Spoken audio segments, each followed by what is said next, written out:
بسم اللہ الرحمن الرحیم۔ السلام علیکم۔ بخاری وائس میں خوش آمدید۔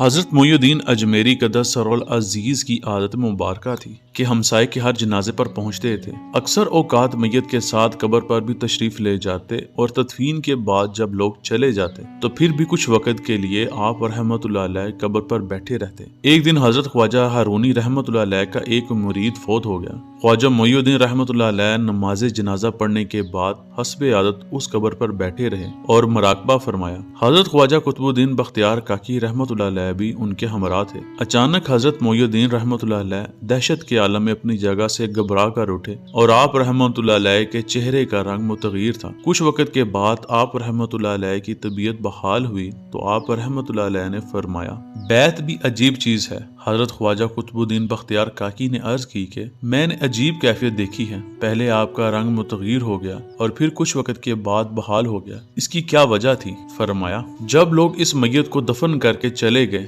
تو اسے عذاب دینے کے لیے دو فرشتے آئے۔ وہ اسے عذاب دینا چاہتے تھے کہ حضرت عثمان ہارونی کی صورت سامنے آ گئی۔ آپ ہاتھ میں ایسا لیے ہوئے تھے۔ آپ نے فرمایا، اے فرشتوں، یہ ہمارے مریدوں میں سے ہے، اسے عذاب نہ دو۔ فرشتوں نے کہا، آپ کا یہ مرید آپ کے طریقے پر نہ چلتا تھا۔ آپ نے فرمایا، اگرچہ یہ میرے طریقے کے خلاف چلتا تھا لیکن اس نے اپنا ہاتھ فقیر کے دامن میں ڈالا ہوا ہے۔ غیب سے حکم ہوا، اے فرشتوں، اسے چھوڑ دو۔ ہم نے اس کے پیر کے طفیل اس کے گناہ بخش دیے۔ طریقت کی بیعت ایسے کٹھن مرحلے میں کام آتی ہے۔ اللہ مجھے اور آپ کو آسانیاں دے اور آسانیاں تقسیم کرنے کی توفیق عطا فرمائے، آمین۔